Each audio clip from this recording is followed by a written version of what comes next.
다 함께 묵상하심으로 수요 사경회를 시작하도록 하겠습니다. 함께 기도합니다.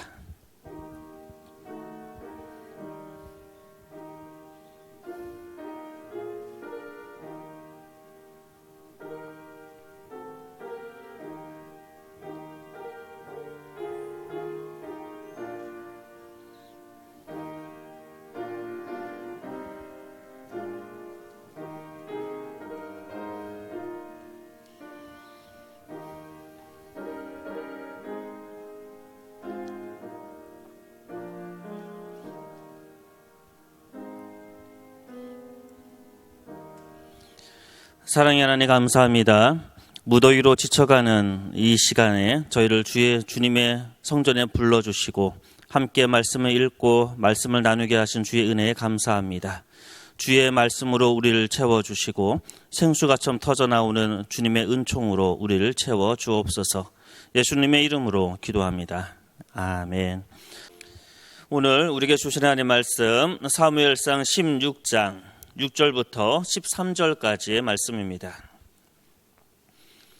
사무엘상 16장 6절부터 13절까지 말씀을 한 절씩 교독하도록 하겠습니다. 6절의 말씀 제가 먼저 읽습니다. 그들이 오매 사무엘이 엘리압을 보고 마음에 이르기를 여호와의 기름 부으실 자가 과연 주님 앞에 있도다 하였더니 여호와께서 사무엘에게 이르시되 그의 용모와 키를 보지 말라. 내가 이미 그를 버렸노라. 내가 보는 것은 사람과 같지 아니하니 사람은 외모를 보거니와 나 여호와는 중심을 보느니라 하시더라. 이새가 아비나답을 불러 사무엘 앞을 지나가게 하매 사무엘이 이르되 이도 여호와께서 택하지 아니하셨느니라 하니 이새가 산마루어 지나가게 하매 사무엘이 이르되 이도 여호와께서 택하지 아니하셨느니라 하니라. 이새가 그의 아들 7을 다 사무엘 앞으로 지나가게 하나 사무엘이 이새에게 이르되 여호와께서 이들을 택하지 아니하셨느니라 하고 또 사무엘이 이새에게 이르되 내 아들들이 다 여기 있느냐. 이새가 이르되 아직 막내가 남았는데 그는 양을 지키는 아이다. 사무엘이 이새에게 이르되 사람을 보내어 그를 데려오라. 그가 여기 오기까지는 우리가 식사 자리에 앉지 아니하겠노라. 이에 사람을 보내어 그를 데려오매 그의 빛이 붉고 눈이 빼어나고 얼굴이 아름답더라. 여호와께서 이르시되 이가 크니 일어나 기름을 부으라 하시니라. 사무엘이 기름 뿔병을 가져다가 그의 형제 중에서 그에게 부었더니 이날 이후로 다윗이 여호와의 영에게 크게 감동되니라. 사무엘이 떠나서 라마로 가니라. 아멘. 오늘 이 시간 함께 인사하기 원합니다. 하나님은 살아계십니다. 네, 하나님은 살아계십니다. 네, 한 번만 더 하겠습니다. 하나님은 살아계십니다. 네, 오늘도 살아계신 하나님께서 저와 여러분에게 말씀의 은총을 주기를 소원합니다. 제가 어렸을 적에요. 그러니까 초등학교 정도 시절입니다. 초등학교 시절에 되게 유행했던 병들이 여러 가지가 있죠. 뭐 홍역이다 뭐 이런 것도 있었고요. 그때 제 마음속에 굉장히 두려워했던 질병이 하나 있었습니다. 그게 뭐냐 하면요. 소아마비입니다. 제가 초등학교 때만 해도 아주 간간히 그 전교생 중에서 소아마비 환자가 한두 명 정도는 있었던 것으로 기억이 되어져요. 그래서 어린 마음에 혹시 소아마비가 걸려서 다리가 마비되고 성장이 멈추고 이러면 어떻게 되지? 이런 이제 두려움이 있었던 적이 있었습니다. 그런데 어느 순간부터 이 소아마비가 완벽하게 다 극복이 되고 지금은 그것을 갖고 전혀 두려워하지 않습니다. 그렇게 된 데는 한 인물이 있었습니다. 지금 프린터를 다 나눠드렸는데 첫 번째 나오는 인물 중에서 조나스 솔크라는 사람이 있습니다. 이 솔크에 대한 이야기를 오늘 함께 하면서 오늘 다윗에 대한 이야기를 함께 좀 나눠보고자 합니다. 이 조나스 솔크는 생물학자인데요. 이 사람이 이제 소아마비가 어린아이들한테 정말로 나쁜 영향을 끼치고 세계적으로 이것이 너무나 어린아이들을 죽이거나 또는 그 후유증 때문에 어린아이들이 성장이 멈추는 그 사실을 알고 백신 연구를 했습니다. 끊임없이 백신을 연구하다가 결론은요, 실패했어요. 그리고 나서 이 실패감 때문에 잠시 이제 휴가를 떠났다고 합니다. 그가 있었던 데는 캘리포니아였습니다. 그가 이제 여행을 간 곳은 유럽으로 이제 여행을 가게 됐는데요.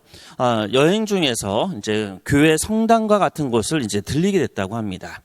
여러분, 유럽을 저는 한 번도 가본 적이 없습니다. 그래서 잘 모르겠지만 그런 성당에 가게 되면 가장 큰 특징이 하나 있다고 하지요. 뭡니까? 천정이 굉장히 높습니다. 그래서 그 예배당에 들어가서 그 천정이 높은 그 예배당 안에서 이렇게 생각을 하고 거기서 잠깐 생각에 젖어 있다가 마음속에 번뜩이는 한 가지 생각이 떠올랐습니다. 그것은 지금까지 막혀왔던 이 백신 연구를 풀을 수 있는 하나의 실마리를 이제 거기에서 이제 발견하게 됩니다.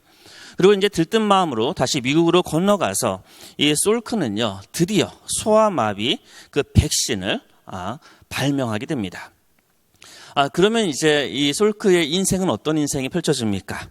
위대한 백신이 발견됐으니까 지금도 이 코로나 백신 때문에 얼마나 그 많은 제약회사들이 지금 부를 축적하고 있습니까? 마찬가지로 이 솔크의 그 인생의 앞길은 이제 흔히 이야기하는 황금빛만 있는 겁니다. 성공과 번영과 돈과 명예가 가득한 그 길을 걸어갈 수 있었던 것이 솔크였습니다.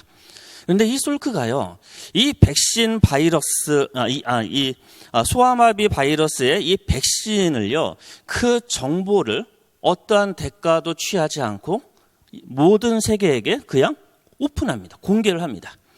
그래서요, 이 WHO가 몇 년이 지나고 나서 이 백신으로 많은 어린아이들을 주사를 맞히고 나서 선언하게 됩니다. 드디어 인류가 소아마비를 정복했다.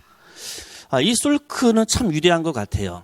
이때 사람들이 이제 솔크에게 물어봤어요. 아니, 왜 그거 공개했냐고. 왜 특허를 내서 그것을 통해서 많은 부와 명예를 얻을 수 있는데 그거 왜 공개했습니까? 라고 질문했을 때 솔크가 했던 아주 유명한 말이 하나 있지요.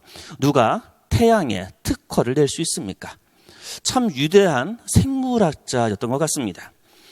그의 이 공로를 너무나 감사하게 생각했던 캘리포니아가요. 그래서 그를 위해서 연구소를 하나 지어주거든요. 그림을 보면 그 옆에 루이스 칸이라는 이름이 나오지요. 저는 사실 건축을 잘 모릅니다. 루이스 칸은 20세기 최고의 건축학가라고 합니다. 건축자라고 합니다. 이 루이스 칸이요, 이제 이 솔크를 위해서 연구소를 짓기 시작을 했어요. 이때 솔크가 루이스 칸한테 딱 한마디만 부탁을 했다 하더라고요. 그것은 연구소를 지을 때 천정을 높게 해달라고 이제 그런 부탁을 했다고 합니다. 그래서 밑에 보면 이제 그림 사진을 몇 개 지금 스킵을 해서 사진을 집어넣습니다. 여러분, 이 사진을 보면서 어떤 느낌이 납니까? 이게 바다가 보이는 비어있는 공간들, 아주 높은 천정들, 여백, 이런 공간들이 굉장히 많은 공간. 그래서 한 번쯤은 들리고 싶은 아주 아름다운 건축물을 만듭니다. 그런데 그 다음부터 이제 예상하지 못했던 일들이 일어나는 거예요. 사람들이 이 솔크 연구소에 오면 무엇인가 창의적이고 독창적이고 무엇인가 문제를 해결하는 일들이 많이 일어나고 나서 또 노벨상을 또 받기도 시작합니다. 다른 연구소에서는 실적이 별로 좋지 않았다가 이 연구소에만 오면 실적이 좋아집니다. 또 이 연구소에서 잘 연구하고 실적이 좋았던 사람이 다른 연구소에 가면 실적이 안 좋아지는 일들이 발생되기 시작을 했습니다.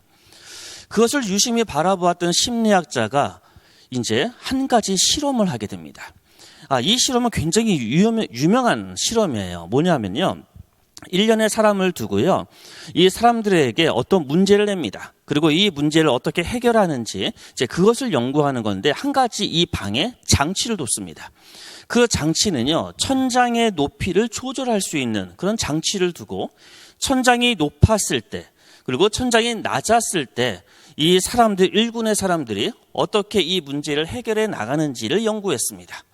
결론은 무엇일까요? 천정이 높을 때 사람들은 더 창의적이고 독창적이고 문제 해결 능력이 더 높아진다는 것을 발견하게 됩니다. 그래서 이때부터 건축과 심리학이 합쳐진 건축 심리학이라는 그런 학문들이 본격적으로 등장하기 시작을 했습니다. 이 1년의 과정을 통해서 저는 좀 고민을 해봤습니다. 천정이 높다는 그 이유만으로, 그리고 지금 이 연구소처럼 빈 공간이 많잖아요. 이렇게 넓고 빈 공간이 많은 그런 공간 안에서 연구하고 그 안에 있는 그 이유만으로 왜 사람이 창의적이고 독창적이고 문제 해결 능력이 좋아질까? 어떻게 생각하십니까? 그냥 천정이 높을 뿐입니다. 좀 공간이 좀 넓을 뿐이에요. 그런데 사람한테 영향을 주고 있더라고요. 그 사람이 창조적이고 독창적이고 문제 해결 능력을 갖게 만드는 이 힘이 어디 있었을까? 저는 그 결론은 이렇게 생각합니다. 하나님께서 창조하셨기 때문에 그렇습니다. 우리가 경험하고 있는 이 공간, 누가 창조하셨습니까? 하나님께서 창조하셨습니다. 이 공간을 하나님께서 창조하셨기 때문에 이 공간에는요, 하나님의 창조의 숨결이 있습니다. 그래서 이 공간이 넓을 때, 천정이 높을 때 사람은 창조적인 능력이 많이 일어나는 것 같습니다. 제가 이 말씀을 드리는 것은 한 인간이 성장할 때 그가 경험하는 공간과 그가 경험하고 있는 여러 가지 환경과 이러한 체험들은 한 인격을 아주 건강하게 성장시키고 아주 문제 해결 능력을 좋게 만들 수 있다는 겁니다. 그래서 한때 제가 학원에서 영어 강의를 했던 적이 있었거든요. 한 10년 정도를 이제 수능 영어를 가르쳤는데요. 농담 삼아서 학부모들하고 상담할 때 이런 얘기 했어요. 애가 공부 잘 못하면 천정이 높은 데 가서 공부시키십시오. 뭐 이런 얘기 농담 삼아 하거든요. 또 이렇게 신방 갈 때 이제 어린아이들 뭐 2살, 3살 유치원 아이들을 이렇게 있으면 힘들겠지만 천정을 높게 하십시오. 뭐 이런 얘기를 우스갯소리로도 하기도 했습니다. 이만큼 공간과 환경과 체험은 한 인간을 변화시키는데 큰 힘을 갖고 있다는 겁니다. 지난주에 저희 초동부에서 3박 4일 동안 제주도로 이제 성경학교를 갔습니다. 성경학교를 가면서 제가 개인적으로 기대했던 것들은요, 아이들이 그 대자연 속에서 자연을 느끼고 그 대자연 속에서 다양한 체험을 하기를 원했습니다. 그리고 그런 것이 당장 눈에는 보이지 않지만 이 모든 체험과 대자연 속에서 호흡했던 아이들은 조금씩 하나님의 창조의 숨결 덕분에 좀 더 건강하고 좀 더 창의적이고 좀 더 문제 해결 능력이 높은 아이로 성장할 것이라고 확신하기 때문에 그렇습니다. 이렇게 한 아이가 성장할 때 그가 경험했던 그런 공간들, 환경들, 체험들은 너무나 중요합니다. 제가 약간 장황스럽게 이런 말씀을 드리는 이유 중에 하나는요, 다윗이 그의 성장했던 배경을 한번 우리는 생각해 볼 필요가 있기 때문에 그렇습니다. 우리 페이지 한 페이지를 넘기시면 사실 다윗은요, 사울과 그 등장했던 이야기는 동일합니다. 하나님께서 선택하시고 선지자를 통해서 기름 부음을 받고 그리고 하나님의 영이 임하고 그리고 군사적인 승리를 통해서 왕의 자격을 얻는 그런 모습은 사실 사울하고 동일합니다. 그런데 다윗에게 있어서 사울과 비교할 때 그만이 갖고 있었던 가장 독특함은 뭐였을까요? 다윗에 대한 첫 인상을 사무엘상 16장에는요, 그 16장과 17장에 약 3가지 정도로 소개를 하거든요. 근데 그 내용이 굉장히 보잘것없는 목동이었다, 이런 이제 표현이 있어요. 그러니까 막내였다는 거예요. 이 막내라는 뜻이 작다라는 말이거든요. 사울은 큰 자라는 뜻이잖아요. 다윗은 작은 자라는 막내는 작은 자라는 의미입니다. 아주 보잘것없는 목자였습니다. 목동이었습니다. 또 그는 어린 음악가였어요. 수금을 아주 잘 켰거든요. 그리고 그는 무명의 군인이었습니다. 그래서 골리앗과 전투를 하게 됩니다.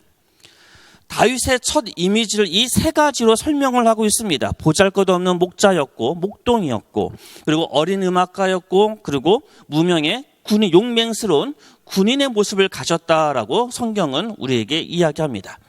그런데요, 그것을 설명하는 구절을 보게 되어지면 이 3군데에 동일한 표현이 하나 나옵니다. 우리 말씀 잠깐 보겠습니다. 2페이지 중간에 보시면요, 다윗의 첫 이미지하고 약간 흐린 붉은색으로 써있는 성경 구절이 있습니다. 거기에 밑줄을 치고 진하게 했던 부분을 제가 읽겠습니다. 막내가 남았는데 그는 양을 지키나이다.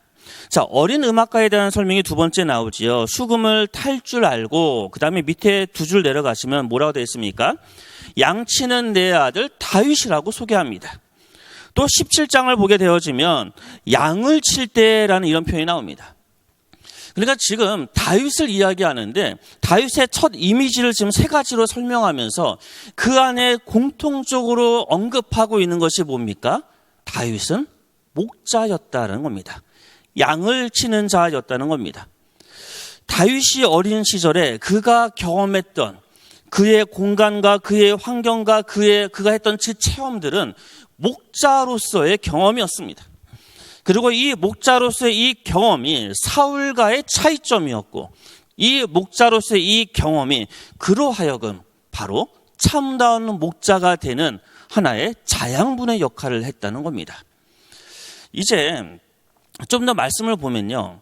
이런 세 가지의 첫 이미지를 이야기하고 나서 가장 이상적인 리더의 모습을요. 성경에서 특히 16장과 17장에 걸쳐서 두 가지로 정리를 합니다. 다윗을 설명할 때 16장 17절의 말씀을 보겠습니다. 그러면 이런 표현이 있어요.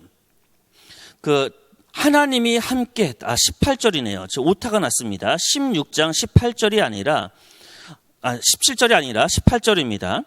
18절의 끝부분에 보면 여호와께서 그와 함께 계시더라. 그 다음에 17장, 18장에 걸쳐서 반복적으로 이야기하고 있습니다.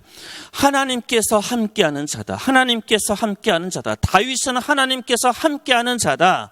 그리고 이렇게 소개되어집니다. 자, 그러고 나서 또 아까 말씀드렸던 것처럼 다윗의 첫 이미지를 이야기하면서 뭘 얘기하고 있습니까? 그는 목자였다. 양치는 자였다. 이것이 반복적으로 나오게 됩니다. 우리 예레미야 23장을 잠깐 찾아볼게요. 우리 말씀의 뒤로 쭉 넘어가서요. 예레미야 23장입니다. 예레미야 23장에는 또 다른 목자의 모습이 나오는데 다윗이 목자였어요. 그리고 다윗은 어떻게 했습니까? 사무엘상 17장을 보면 짐승들이 왔을 때 목숨을 걸고 양을 지켰다는 표현들이 나옵니다. 다른 말로 표현한다면 이 목자는요, 진짜 목자는 양을 사랑하는 사람들입니다. 그리고 진짜 목자는요, 양을 위해서 목숨을 내던질 줄 아는 그런 사람입니다. 근데 이제 예레미야 23장에 보면 좀 다른 목자가 나오거든요. 우리 23장, 우리 1절의 말씀을 잠깐 제가 읽어드리겠습니다. 여호와의 말씀이니라. 내 목장의 양떼를 멸하며 흩어지게 하는 목자에게 화 있으리라.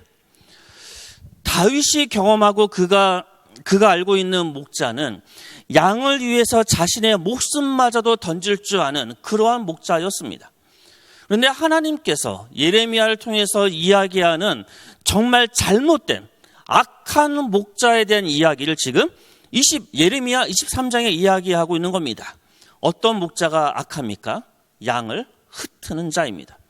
우리는 종종 교회 공동체에서 그런 사람들을 경험할 때가 있습니다. 그 사람이 들어가면 공동체가 깨집니다. 경험해 보셨습니까? 교회뿐만 아니라 우리가 보통 동네에서, 마을에서 아니면 여러 가지 우리가 속해 있는 공동체 속에서 그 사람만 들어갔다 하면 공동체가 상처받고 깨지는 그런 경험들을 우리는 한두 번씩은 다 해봤을 것입니다. 바로 그러한 자에 대한 이야기가 예레미야 23장의 이 말씀입니다. 바로 양을 흩어지게 하는 그 목자에게 화 있을진저. 이 화 있다는 이 말은 예수님께서 바리새인을 향해서 했던 말과 동일한 말입니다. 화가 있다는 겁니다. 한번 계속해서 읽어볼까요? 이번에 23장 2절입니다. 그러므로 이스라엘의 하나님 여호와께서 내 백성을 기르는 목자에게 이와 같이 말씀하시니라. 너희가 내 양떼를 흩으며 그것을 몰아내고 돌보지 아니하였도다. 보라, 내가 너희의 악행 때문에 너희에게 보응하리라. 여호와의 말씀이니라.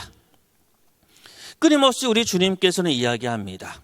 참다운 목자는 양을 위해서 자신의 목숨을 던질 줄 아는 사람이 진짜 목자이고, 그 사람이 들어가는 곳마다 공동체가 깨어지고 양들이 흩어지면 그것은 거짓 목자다. 우리 주님께서 말씀하고 계십니다.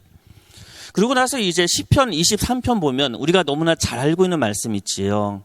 여호와는 나의 목자시라. 그 말씀 읽을 때마다 마음이 어떠십니까? 굉장히 두근거리지 않으십니까? 굉장히 마치 내가 초원에 잔디밭에 누워있는 양같이 느껴지지 않으십니까? 여호와는 나의 목자시다라는 이 표현에요. 이 목자가 로이라는 단어입니다. 이 로이라는 이 히브리 단어에는요, 하나의 뜻이 있어요. 그 뜻이 뭐냐면 다스리다라는 말입니다. 여호와께서 나의 목자시다라는 것은요, 여호와께서 나를 다스리신다, 그런 의미거든요. 지금 하나님께서는 말씀을 통해서 이제 다윗이 어린 시절에 목자로서의 여러 가지 경험을 하고, 바로 하나님께서 진짜 목자신데 다윗을 통해서 그 목자의 역할을 지금 감당하길 원하는 겁니다. 그러면 하나님께서 원하시는 목자의 모습, 다윗의 모습이 어떠한지 우리는 알 수 있을 것입니다. 그리고 나서 이제 우리 예레미야 23장에 이번에 5절의 말씀을 좀 볼게요. 5절의 말씀을 보면 여호와의 말씀이니라. 보라, 때가 이르리니 내가 다윗에게 한 의로운 가지를 일으킬 것이라. 그가 왕이 되어 지혜롭게 다스리며 세상에서 정의와 공의를 행할 것이다. 바로 다윗의 그 뿌리에서 하나의 가지가, 하나의 의로운 왕이, 하나의 진정한 선한 목자가 나와서 백성들을 구원하실 것이다. 바로 우리 주님께서 그렇게 선포하고 있습니다. 말씀, 요한복음 10장의 말씀을 우리 한번 찾아보겠습니다. 요한복음 10장입니다.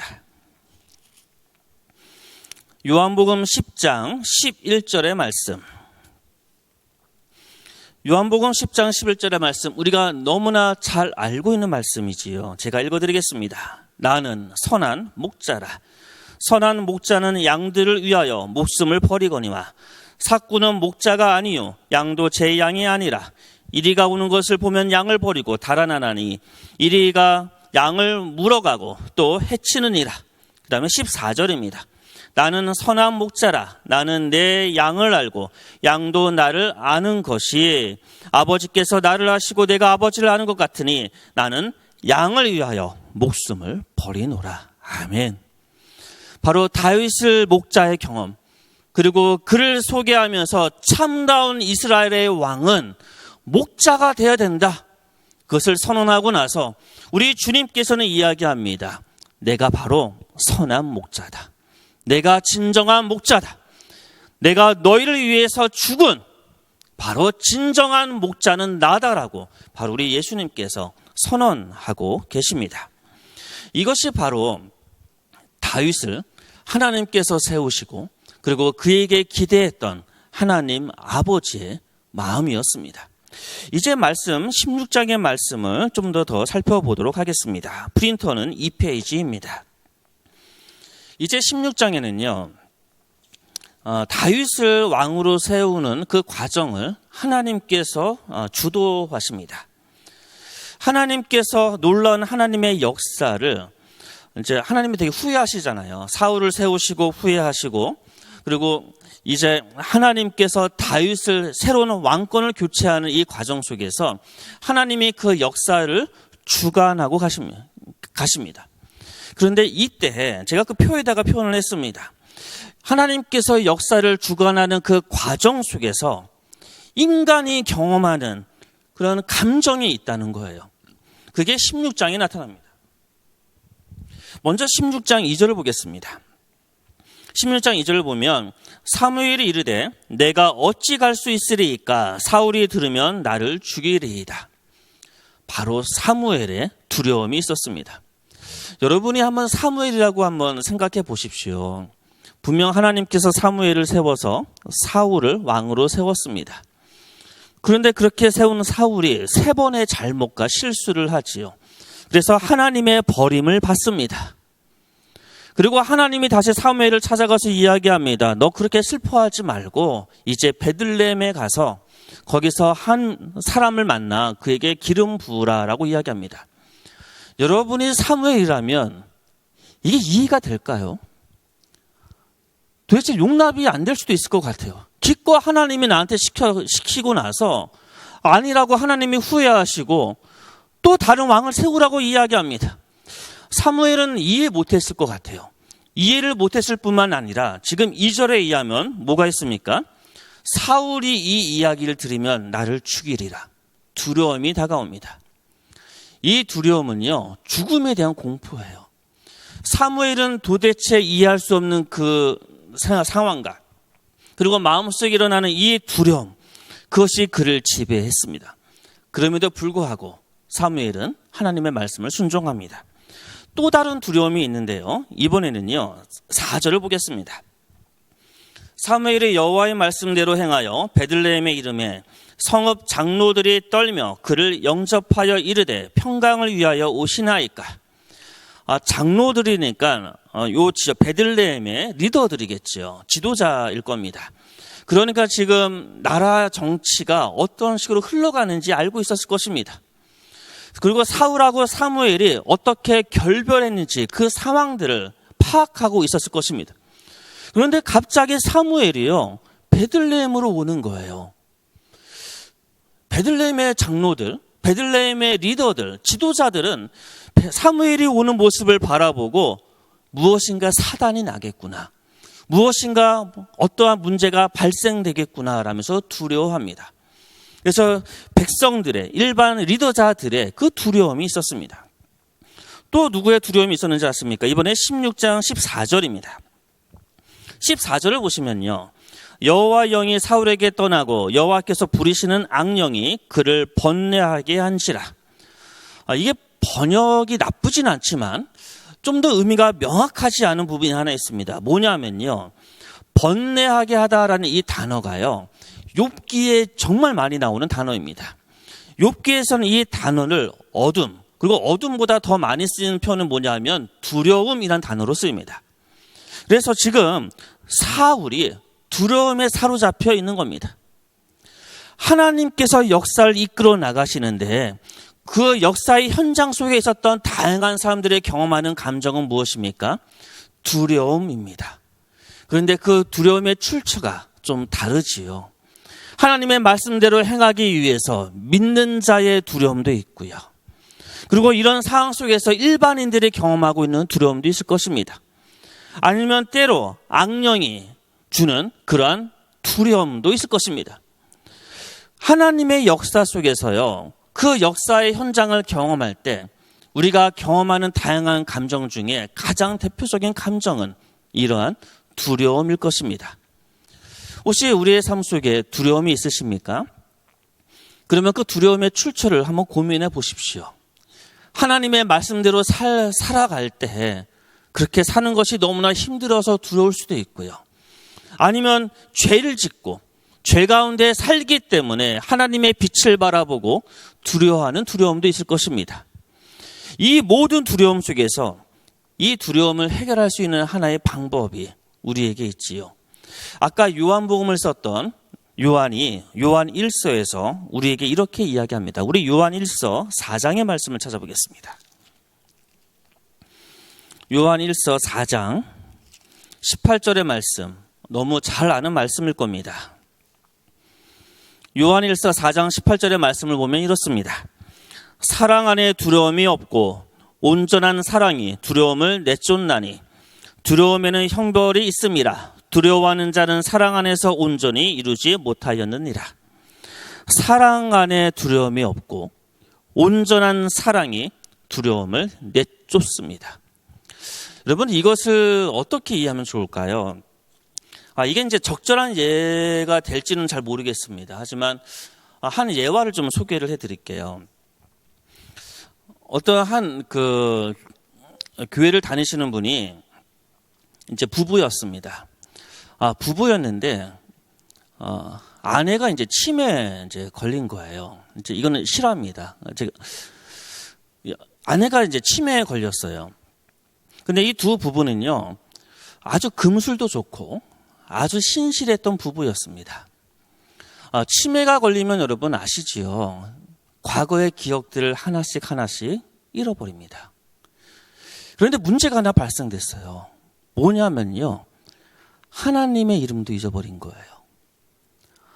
그러니까 교회를 잊어버린 겁니다. 치매 환자가 돼서 하나님, 예수님, 교회 이런 것을 잊어버리기 시작을 했습니다. 그것을 바라봤던 남편이 마음속에 두려움이 다가옵니다. 내 아내가 하나님을 지금 잊어버리고 있는데 하나님께서 내 아내를 천국으로 데려가실까? 구원해 주실까? 하나님의 이름을 모르는데 구원이 내 아내에게 있을까? 그런 두려움에 사로잡혔습니다. 이 남편분이 새벽 기도를 열심히 다니면서 이제 기도를 합니다. 하나님, 제 아내가 하나님의 이름을 잊어버렸습니다. 제 아내에게 구원이 있습니까? 그런 기도 중에 그 기도를 들었던 그 교회 목사님이 함께 기도를 하다가 이제 하나님의 음성을 듣게 됩니다. 그 하나님의 음성이 이거예요. 그 아내가 나를 잊었을지라도 나는 그녀를 잊지 않고 있다. 여러분, 이 말씀이 아십니까? 치매에 걸렸던 그 환자가 하나님이 하시는 말씀이에요. 너가 나를 잃어버려도 나는 너를 잃어버리지 않는다. 그 말씀을 듣고 이 남편의 마음속에 이 두려움이 사라졌습니다.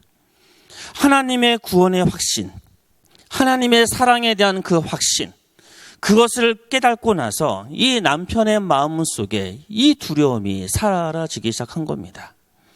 그래서 제가 아주 친한 어떤 목사님이요, 이런 이야기를 이제 십자가 조각으로 만들어서 보여줬던 적이 있었거든요. 사랑하는 성도 여러분, 하나님의 역사 속에서 우리는 다양한 두려움을 경험하게 될 겁니다. 그리고 그 두려움은 우리로 하여금 잘못된 판단을 하게 만듭니다. 그러면 우리는 이 두려움에 어떻게 대처할 수 있습니까? 바로 요한의 입술을 통해서 우리에게 주었던 이 말씀처럼 사랑만이, 오직 사랑만이 이 두려움을 몰아낼 수가 있습니다. 이 사랑은 하나님께서 절대로 저와 여러분을 잊어버리지 않는다는, 하나님의 사랑을 도대체 세상이 끊을 수 없다는, 마치 로마서의 말씀처럼 세상의 어떠한 것도 하나님의 사랑을 끊을 수 없다는 그 확신, 바로 그 사랑에 대한, 온전한 사랑에 대한 그 확인이 우리로 하여금 이러한 두려움을 극복하게 만들어질 겁니다. 우리는 지금 16장을 통해서 하나님께서 다윗을 왕으로 세우는 그 과정 속에 많은 사람들이 그 과정 속에서 경험하고 있는 두려움을 다루면서, 그럼에도 불구하고 하나님의 끊이지 않는 그 사랑, 이것이 있다면 이 모든 두려움을 극복할 수 있다는 그 메시지를 우리는 받게 됩니다. 다시 16장의 말씀으로 넘어가겠습니다. 16장의 말씀을 보면요, 오늘 아마 17장까지 못 갈 것 같고 아마 16장 정도 말씀까지 하면 어느 정도 시간이 다 갈 것 같습니다. 16장 1절의 말씀을 보시면, 사무엘상 16장입니다. 베들레헴의 사람 이색에 가서 내가 그의 아들 중에 한 왕을 보았다라는 표현이 있습니다.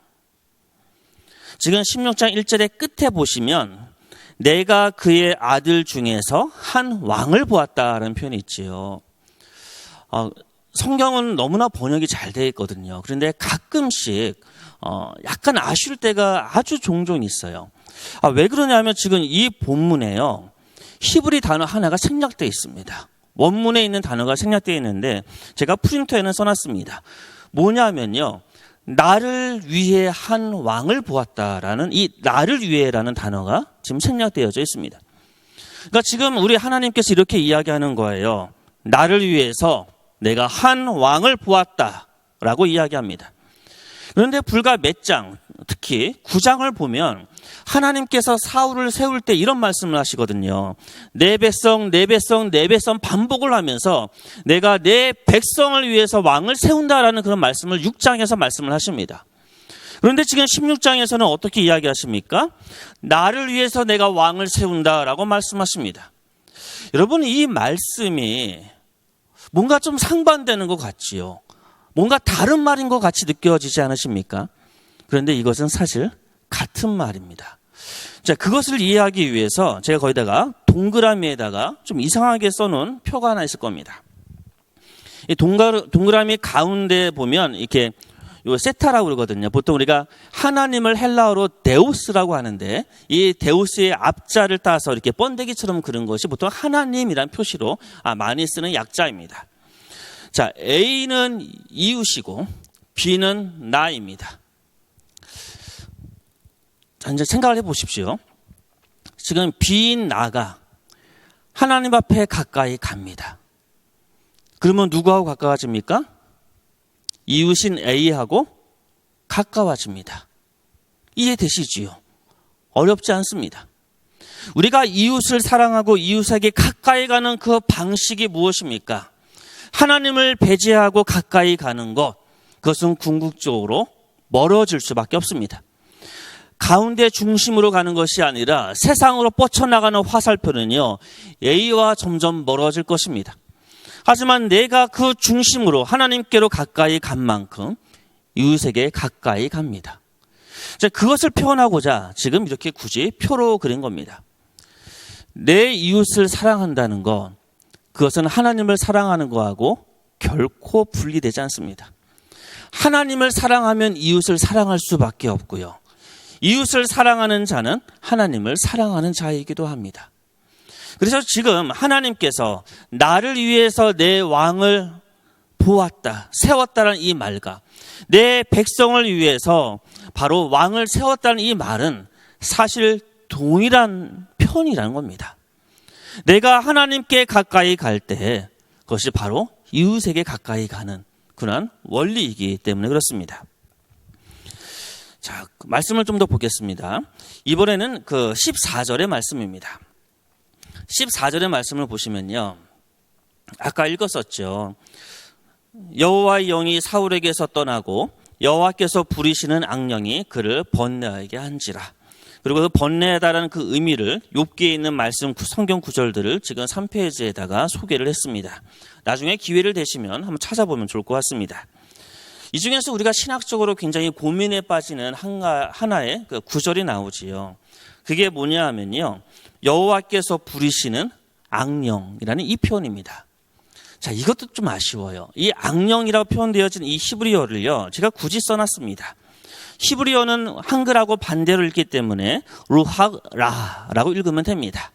루아, 어디서 많이 들어보지 않으셨습니까? 보통 영이라는 뜻입니다. 라라는 말은요, 나쁘다, 악하다라는 겁니다. 그래서 나쁜 영이라는 의미가 있습니다. 그런데 이것을요, 사탄이라고 해석하면 안 됩니다. 거의 100% 대부분의 성서학자들은 이 부분을 악한 역할을 감당하고 있는 천사다라고 이야기하고 있습니다. 천사는요, 때로는 악한 역할을 감당합니까? 어떻게 생각하시지요? 요한계시록만 봐도 심판에 앞장서고 있는 천사들을 만납니다. 천사는 하나님께서 천사를 통해서 때로는 심판을 하시기도 합니다. 그런 의미가 바로 이 말씀에 있다는 겁니다. 하나님께서 결코 사탄을 자신의 수족처럼 부르신다는 것이 아니라 자신의 천사들 중에서 이러한 나쁜 역할과 악한 역할을 때로는 감당케 하는 그런 일을 하신다는 것이 바로 이 14절의 내용이다라고 생각하시면 좋을 것 같습니다. 이제 마지막 말씀을 좀 보겠습니다. 16장 18절의 말씀을 보면요, 소년 중 한 사람이 대답하여 이르되 내가 베들레헴 사람 이새의 아들을 본즉 수금을 탈 줄 알고 하면서 다윗을 지금 소개하는 장면이 나옵니다. 그런데 9장을 보면 지금 프린터에 9장 3절의 말씀을 써놨습니다. 사울이 그 아버지가 그 암나귀를 잃어버리잖아요. 그리고 한 사환하고 같이 암나귀를 찾으러 갑니다. 그때 이 사환이요, 사무엘이 있다는 것을 이야기합니다. 다시 말하면 사울에게 사무엘을 소개해주는 사환이 나옵니다. 그런데 이 사환하고요, 소년 중 한 사람이란 이 단어하고 히브리 단어는 동일한 단어입니다. 소년 중에 한 명이라는 겁니다. 이름이 나오지 않습니다. 저는 이 말씀이 참 은혜가 되더라고요. 사울을 사무엘에게 소개해줘서 하나님의 놀라운 역사를 일으켜 나갔던 이 인명의 사람, 마찬가지로 사울에게 다윗을 소개해줘서 하나님의 위대한 역사를 이루어 나갈 때 이름도 없었던 소년 중 한 사람, 인명의 사람이 있었다는 겁니다. 사랑하는 성도 여러분, 하나님의 역사는 어떻게 이루어져 나갑니까? 사실 우리는 모두 결코 다윗이 될 수는 없습니다. 왕이 될 수 없잖아요. 성경에는 다윗과처럼 또는 아브라함처럼 위대한 믿음의 사람들이 있습니다. 하지만 한 가지 기억할 것은 그들을 볼 때마다 어떻습니까? 좌괴감 들지 않습니까? 어떻게 다윗처럼 살까? 어떻게 아브라함처럼, 어떻게 요셉처럼 살아갈 수 있을까? 우리는 그들의 신앙의 모델이 되긴 하지만 그들을 볼 때마다 나의 연약한 모습을 바라봅니다. 하지만 오늘 함께 읽었던 방금 이 말씀, 임명의 이 소년, 전혀 주목받지도 못하고 이름도 나와 있지 않은 이 한 명의 인물을 통해서 하나님의 위대한 사역이 지금 시작되고 있는 겁니다. 사울을 통해서 왕을 세우고 다윗을 왕으로 세우는 이 위대한 하나님의 사역이 정말로 보잘것없고 이름도 없는 한 소년을 통해서 이루어져 나갑니다. 사실 저와 여러분은 이 임명의 이 사람과 동일하지 않습니까? 저는 이름이 이문진입니다. 저는 위대한 목사는 되지 못할 겁니다. 흔히 이야기하는 엄청 대형 교회 담임 목사, 또 엄청 큰 좋은 신학교의 교수, 또는 시대를 이끌어 나가는 부흥사, 저는 그렇게 되지는 못할 것 같습니다. 그럼에도 불구하고 제가 하나 확신하는 것은 있습니다. 비록 이름 없고 보잘것없는 목사이지만 하나님께서 날 통해서 하나님의 일을 이루어 나가실 것이다. 제가 갖고 있는 소명이고 저의 확신입니다. 마찬가지로 지금 이 설교를 들으시면서 또 성안교회에 속해 있는 우리 모든 성도들, 우리는 모두 다 그렇게 위대한 인물이 되지 못할 것입니다. 그게 현실이잖아요. 그럼에도 불구하고 우리는 기억해야 됩니다.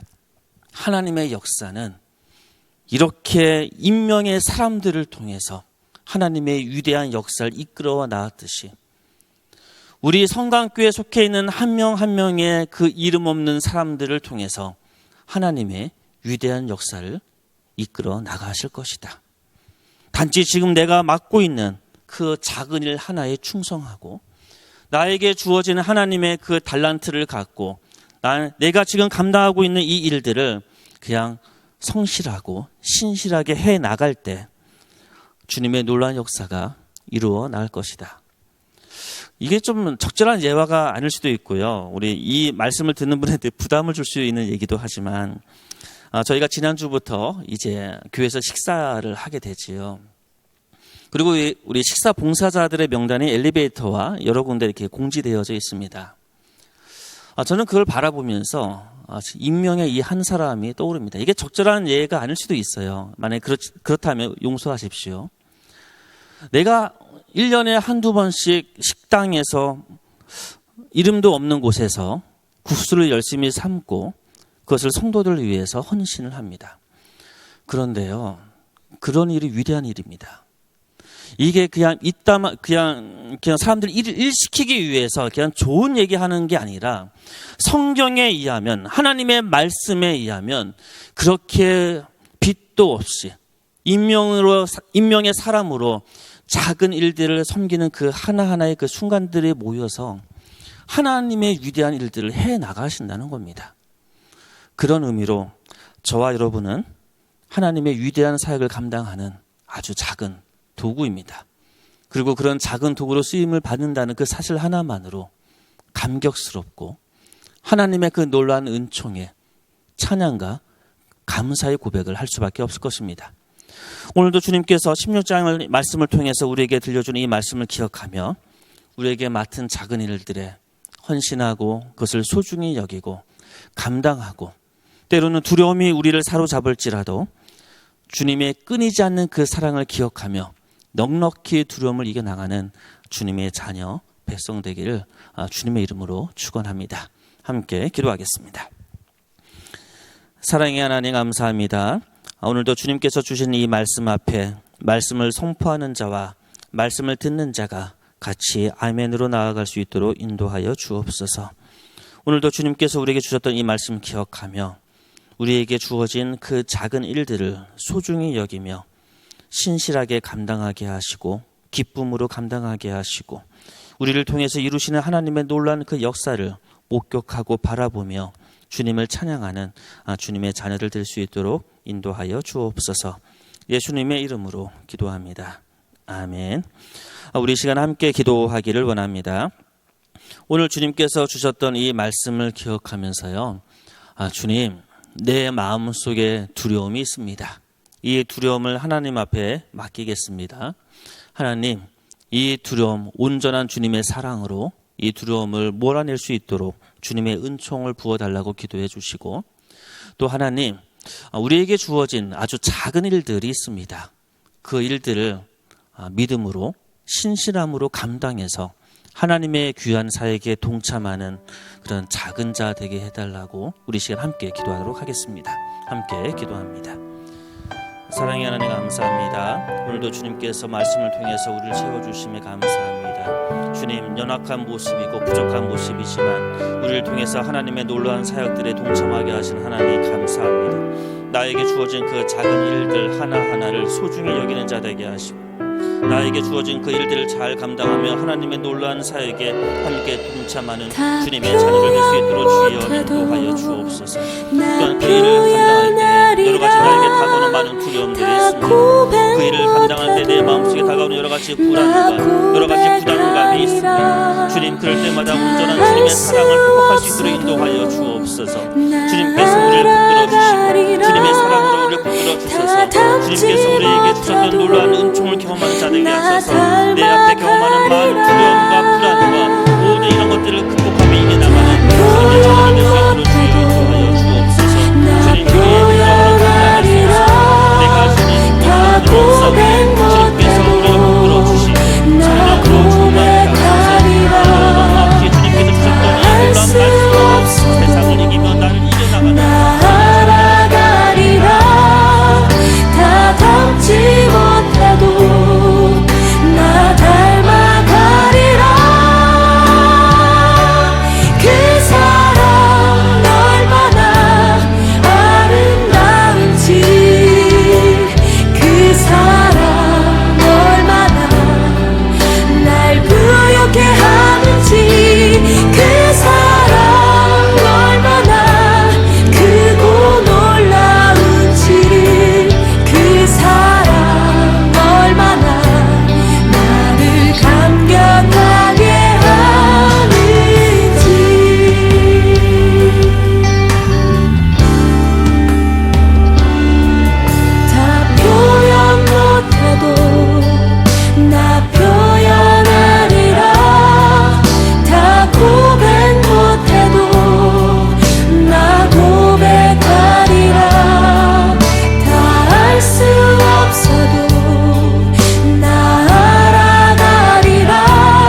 감격하게